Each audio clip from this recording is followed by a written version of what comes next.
I took a picture of my cheating wife and her coworker in the act and sent it to their boss, her coworker's wife, and her parents. My soon-to-be wife, Anna, had been acting suspiciously for a while, and I finally found out the truth. Yes, she's been cheating on me with a coworker. I know it's a cliche, but trust me, it gets better. About a month ago, I started noticing her spending more time at work than usual. She'd come home late and head straight to bed, barely acknowledging me.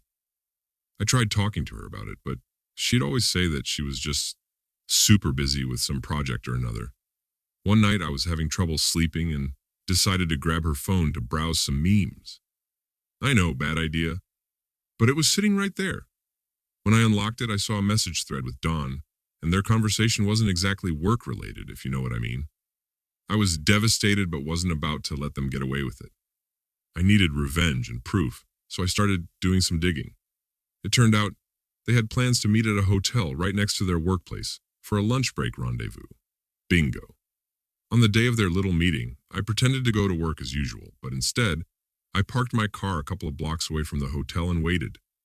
Sure enough, I spotted Anna and Dawn walking into the hotel together. I don't know why I was still surprised, but I guess seeing it in person made it feel real.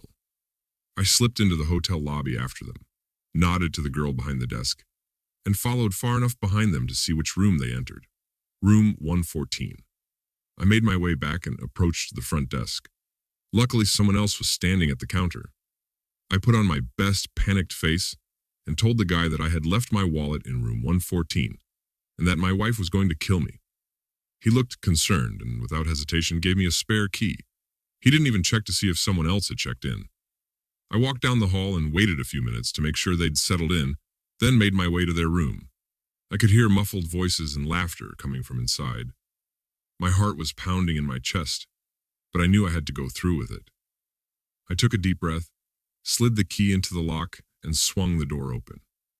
The scene before me was exactly what I expected, but that didn't make it any easier. Anna and Dawn were tangled up in bed together and looked up in shock. I don't think I'll ever forget the expression on their faces when they realized they'd been caught. Before they could even react, I whipped out my phone and started taking pictures. They scrambled to cover themselves, but it was too late. I had the proof I needed. The more they tried to hide, the more pictures I snapped. It was honestly pretty satisfying. As soon as I was sure I had enough evidence, I sent the pictures to their boss, Don's wife, and even his parents. If they wanted to act like trash, I was going to make sure everyone knew about it. As I hit send, I shouted, "You're both going to pay for this." Anna started crying, begging me to forgive her, saying it was a mistake, but the damage was done. I stormed out of the room, leaving them in their shame. The next day, I filed for divorce. I wasn't going to let Anna make a fool of me any longer. It turns out the pictures I sent had quite an impact. Their boss fired both Anna and Don, and Don's wife was livid.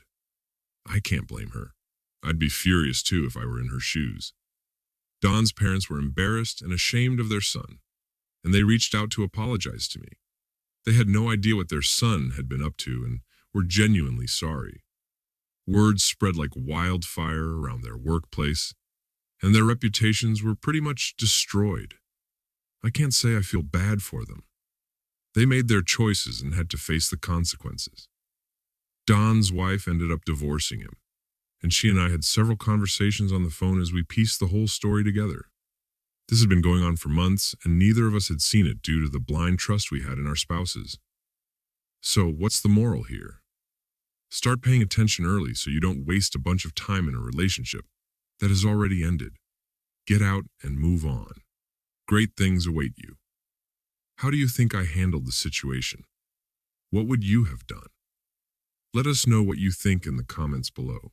And if you haven't already, be sure to subscribe and click the notification bell. Click here for more. Cheating Secrets Podcast.